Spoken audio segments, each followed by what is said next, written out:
Asalaamu calaykum asxaabi halka aad fiidiyogan ka daawanaysaan waa Dr. Xaashi Network. Maanta mar kale ayaan bere ka soo qaadanaynaa fiidiyodii caafimaadka. Waxaa jiray video series aan hore idinla wadaagay oo la yiraahdo Career Option in Canada. Waxaan idinla soo wadaagaa dhowr qaybood oo ka mid ah engineeringka sida chemical engineering, petroleum engineering, pipeline engineering oo ah waxyaalaha laga barta Canada si fiican dhimaan fiican ula shaqo ahaan markay noqoto. Waxaan kaloo idinla soo wadaagay qayb caafimaadka ka mid ah oo la yiraahdo MRI technician. Iyadana horaan idinla soo wadaagay. Waxaa noo dhimanaa qaybo badan oo engineering ka mid ah oo power engineering ku jirto, mechanical engineering ku jirto, civil engineering ku jirto, software engineering waxyaalahaas oo dhan aan ka fargalay. Dhinaca caafimaadka lama soo koobi karo, ciidaasay ka badan yihiin. Medical radiology noogu jiray list oo rabay inaan idinla soo wadaago iyo kuwa kale oo badan. Maanta videogan marka waxaan idinla wadaagayaa nursingka waxa loo yaqaano amase kalkaaliyaha caafimaadka iyo opshimada Canada iyo Mareykanka labadaba. Canada markii la joogo waxaa jirta laba wado oo lagu noqdo nursingkaas. Mid waxaa la yiraahdaa register nursing la yiraahdo waa degree, college-na waa laga qaataa, jaamacadna waa laga qaataa, waana midka aadka loogu badan yahay dhimaankiisuna uu aad u sareeyo marka ay noqoto shaqada. Intiisa badan waa 4 years oo program ama college iyo collaborative oo college iyo university isku jiro 2 sano iyo 2 sano ama se directly university ama college xataa degree-ga bixiya waa jiraan oo si toos ah looga qaataa. Dhimaanka markay noqoto iyo shaqada waa mid ka mid ah maadooyinka caafimaadku loogu baahida badan yahay oo qofku markuu dhammeeyo uusan macnaha shaqadu ay macnaha isla asbuuca uu laysanka qaataba uu shaqada helo. Sidoo kale waa mid ka mid ah maaragtay subject-yada oo specific ah oo regulated ka ah oo qofku markuu jaamacadda dhammeeyo uu laysan u qaadanayo. Maalin dhaweyd waxaan idiin soo daayay video oo dhahaya ii sheeg programyada maxaa lagu joostaa oo 3 criteria soo sheegno ah inuu high demand jiro, inuu programkaas uu yahay universal uu yahay oo transferable yahay wadamada dhan, wadan intaad ka barato wadan kale uga shaqeyn karto, iyo inuu yahay specific. Nursing waa maada ka mid sharuudahaas uu soo buuxiyay waana specific, waliba register nursing midka la yiraahdo waa specific, waana maaragtay waxyaalo oo transferable oo wadan haddaad uga soo shaqeydo wadan kalena waa uga shaqeyn kartaa. Wax kala difference iyo kala duwanaansha male.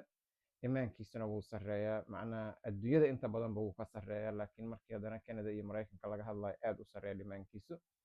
Waa maaragtay projectionka amase waxa la rajeynayaa baahidu waa sii korayda loo qabo in nursing la helo, waa sii korayda xataa iskuulaadka programyadooda maaragtay way sii badanayaan.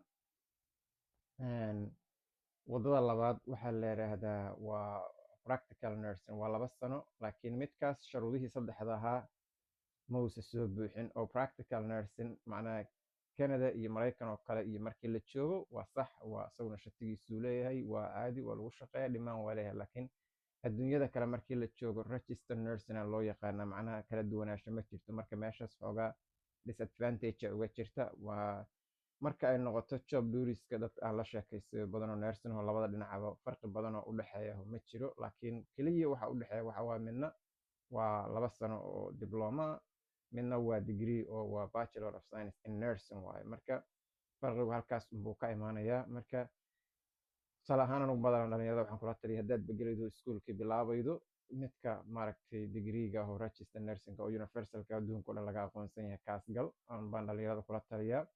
Waxaa kaloo sidoo kale iyaduna oo suuragala inuu haddii ilaahay ku roon yahay oo bridge program uu leeyahay hadda practicalki adoo weliba ku jirtay qofkii raba in xoogaa waqtiga soo gaabiyo oo shaqayaheeda wax programyaa jira ama isbitaallo uu qofku programkii uu soo shaqayhayo uu jaamacado kale online ku darsan karo oo halkaas uu Bachelor of Science in Nursing uu halkaas uu ka buuxi karo, isaguna waa jiraa oo kaas waa mid jira. Laakiin inta badan maaragtay waxaa fiican inaad horay haddaad go'aansatay career-kaas inaad qaadato inaad horay mideeda maaragtay degree-ga usoo afjarto aad nursing-ka aad saa u qaato. Waa labadaas wado. Waxaa jira dhalinyaro meelo kale kusoo bartay oo maaragtay isla markiina aan laysankii loo bedelayn. Marka option kale oo hadda waxaa jira Canada isaguna la yiraahdo option saddexaad ayaa jira.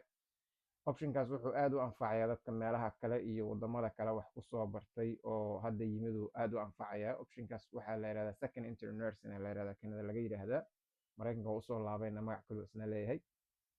Optionkaas waxa waaye wuxuu sameynayaa optionkaasu inaad haddii ilaahay ku roon yahay aad degree-gii aad hore usoo qaatay macnaha lagu bedelaa, waxaa lagugu bedelaa qaab farsamaysan. Waa second entry meeshii 4 sano aad ka aadi lahayd 2 years aad iskuul aadaydaa. Marka stillna waxaad qaadanaysaa Bachelor of Science in Nursing aad qaadanaysaa, degreegiyaad qaadaydaa. Marka way ka fiican tahay inaad from scratch kasoo bilowdo. Waxaa lagu tixgelayaa maaragtay second entry inaad 2 sano program kala soo qaadato. Marka hadduu xataa awal nursing ku ahaa creditkaagii horaa aad maaragtay 2daas sano aa lagugu buuxinayaa. Marka intaad 4 sano aadi lahayd 2 sanaad aadaydaa. Tusaalaan xataa programa nursing ah inaad soo baratay waxaa lagaa rabi doonaa prerequisite koorsooyin yar oo aad qaaday, kadibna waxa waaye second entry nursingkaasaad gelaysaa. dad badanaa ka faa'iidayso intay 4 sano ku laaba lahaayeen. tusaale ahaan jaamacad medicine hadba soo dhammaydo 6 sano iyo 5 sano iyo. marka optionka kuu furan markaad Canada timaado haddaad rabto inaad nursingka aad qaadato oo aadan kii caafimaadkii aadan hore usii gelin oo aadan laysimadaas iyo shuruucdaas kale iyo aadan dabagelin, 2 sanaad qararaf kusoo sii kartaa. credit-kii waa lagu buuxinayaa, waxaadna qaadanaysaa laysanka 4 sanaha iyo degreega 4 sanaha aad qaadaysaa. optionkaas marka xoogaa fiiro gaar ah loo lahaado dhalinyarada oo jaamacado kale kasoo baxday haddana raba inay fiilkaas caafimaadka soo galaan. second entry nursing aa la yihahdaa. jaamacado badanaa Canada bixiya.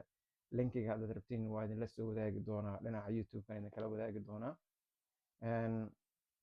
marka waa 3daas, waa 2 wado oo straight oo qofkii Canada kow hadda ka bilaabaya iyo wado 3aad oo qofka hadduu u fududayhayda xataa Canada dhexdeeda dad program kale sida psychology iyo program kale aad baraydo 4 sana, ugu dambeyntii waxaad go'aansatay inaad iska bedesho aad nursing noqoto. from scratch kasoo bilaabi maydid. second entry nursing wax la yiraahdo raadinaysaa 2 sano keliya kugu qaadanaysaa. marka waa sidaa 3daas wado.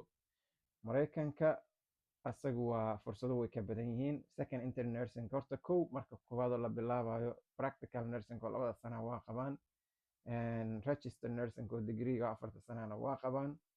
waxay kaloo qabaan waxa la yiraahdo associate degree oo ah inuu qof college yar uu aadaa 2 sano college yar ka dhigaa, imtixaan uu diyaaraa, laysanki wuxuu qaadanayaa oo degreega oo register nursing laysanki uu qaadanayaa.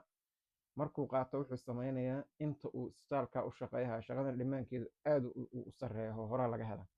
inta uu shaqeeyahay koorsooyin online qaadanaya, halkaasaa degreegi looga buuxaa. credit-kii isbitaalkii, practicalkii, hands on-kii wuxuu u qaadanayay iyo koorsooyinka online-ka waa la isugu jacburinaya. qofka isagoo isbitaal ka shaqeeyahayo dhaqaala sameeyahayo uu haddana iskool ku jiraa. marka waana badan yihiin optionada nooca associate degree yaalana. directkii ahaayo Bachelor of Science in Nursing waa leeyahay, practicalkiina way leeyihiin. midkan kaloo haddaan idiin sheegayo second entry nursingkan Mareykanka ayagana waxaa loo yaqaana accelerated nursing degree yaa loo yaqaana, accelerated Bachelor of Science in Nursing. marka acceleratedkaas waxay weliba iyagu khatar ku siiyeen 2 sano maaha. programyada qaar 15 bilooda, qaar xataa 12 bilooda. marka haddaad jaamacado kale iyo wadamo kale aad ka timid oo aad Mareykanka timid, optionkaasaa jira. optionkaa fiiri oo aad rabto inaad nursing noqoto, acceleratedkaasaad gele, creditkaagii iyo credentialskaagii jaamacadahaagi horood ka timid aad keene, meeshan sokaad qaraf ku siinaysaa. marka waxaa laga yaabaa 15 bilood ama 12 bilood oo iskool dhan dhigaydid inaad qaadato maaragta laysanka nursingka. NCLEX imtixaan la yiraahdo qore laysankaagaad qaadanaysaa. jaamacadaha bixiyahuna sida kuwa Canada uma koobna, 50 waa ka badan yihiin, ciidaasay ka badan yihiin. hadda kahor mara liiskooda aan arkay, aan arday la fiirinayay. marka asagana optionkaas hada toos usii geli mayno, laakiin haddaad maaragta rabtiin waan kasoo hadli doonaa iyo iskuulaadka iyo waxyaalahaas. laakiin iyaguna optionadaas way qabaan oo 4taas option waa optionadooda waa ka badan yihiin kuwa Canada, laakiin way iska wada agaag dhadhow yihiin. marka barnaamijka halkaasaan kusoo gabagabeynayaa. qof dadka maaragta raba inay hadda Canada iyo Mareykan wax ka bartaan oo qaybta nursingka intaasoo optionaa jirta, intaasoo wado lagu soo galaa jirta.